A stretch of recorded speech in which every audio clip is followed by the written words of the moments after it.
आज देश का कोई भी राज्य हो, अपनी बहनों बेटियों की पीड़ा को, उनके गुस्से को मैं समझ रहा हूं कि महिलाओं के खिलाफ अपराध अक्षम्य पाप है। दोषी कोई भी हो, वो बचना नहीं चाहिए।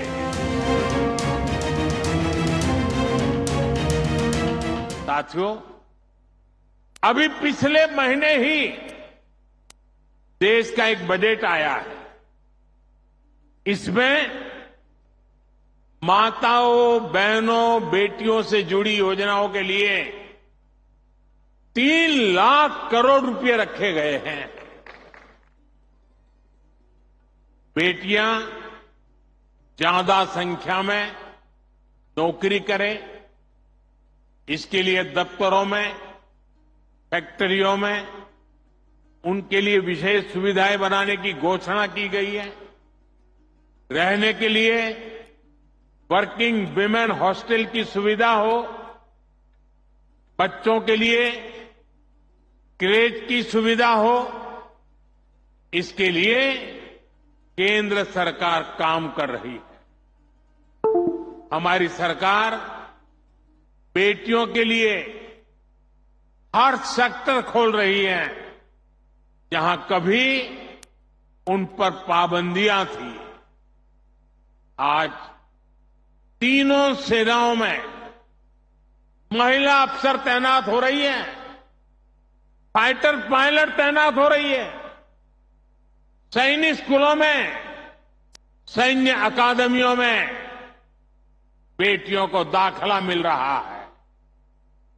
जो हमारी पुलिस फोर्स है, जो हमारे अर्धसैनिक बल है, उनमें बेटियों की संख्या में बहुत बड़ी वृद्धि हुई है।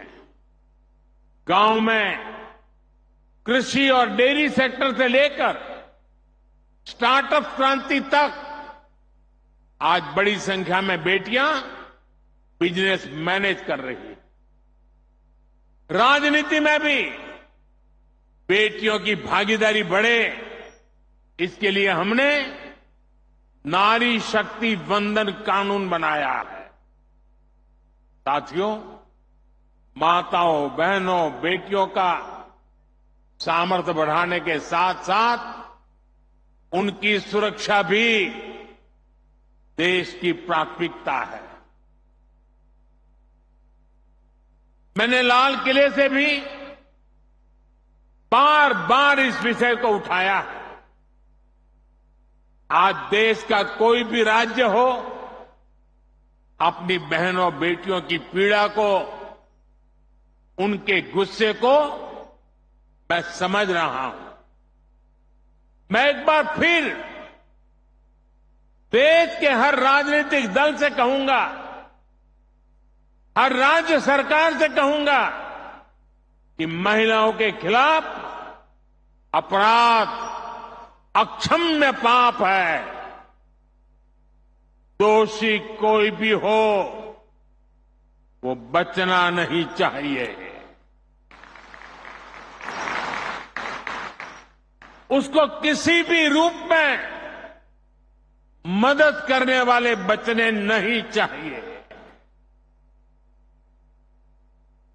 अस्पताल हो, स्कूल हो, दफ्तर हो या फिर पुलिस व्यवस्था, जिस भी स्तर पर लापरवाही होती है, सबका हिसाब होना चाहिए। ऊपर से नीचे तक मैसेज एकदम साफ जाना चाहिए। ये पाप अक्षम्य है। अरे सरकारें आती रहेगी, जाती रहेगी, लेकिन जीवन की रक्षा और नारी गरिमा की रक्षा इस समाज के रूप में भी और सरकार के रूप में भी हम सबका बड़ा दायित्व है। साथियों, महिलाओं पर अत्याचार करने वालों को कड़ी से कड़ी सजा देने के लिए हमारी सरकार कानूनों को भी लगातार सख्त कर रही है। आज इतनी बड़ी संख्या में देश की बहनों बेटियां यहां है, तो इसलिए मैं विशेष तौर पर आपको बताना चाहता हूं। पहले शिकायत आती थी कि समय पर एफआईआर नहीं होती, सुनवाई नहीं होती, मुकदमों में देर बहुत लगती है।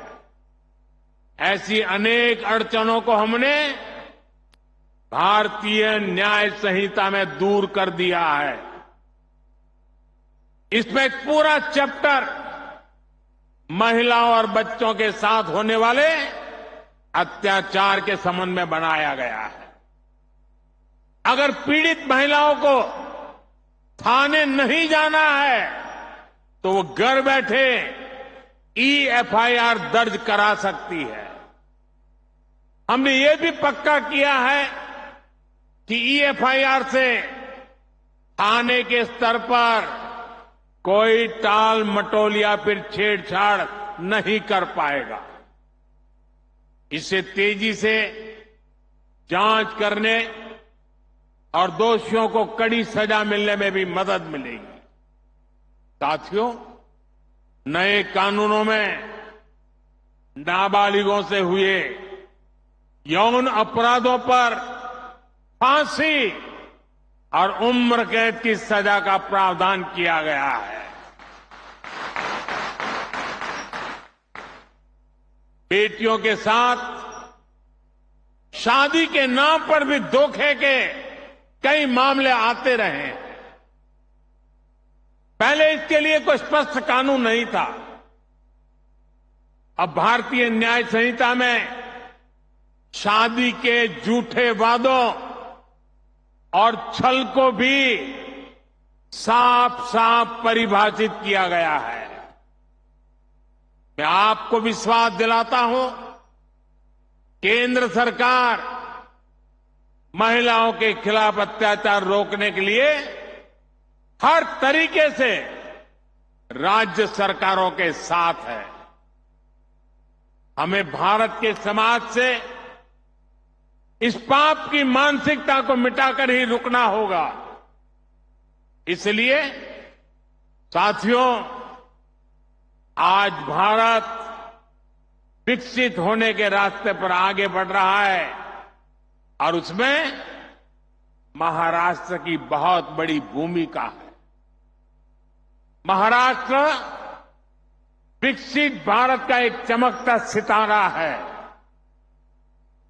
महाराष्ट्र दुनिया भर के निवेशकों के लिए आकर्षण का केंद्र बनता जा रहा है। महाराष्ट्र का भविष्य ज्यादा से ज्यादा निवेश में है, नौकरी के नए अवसरों में है।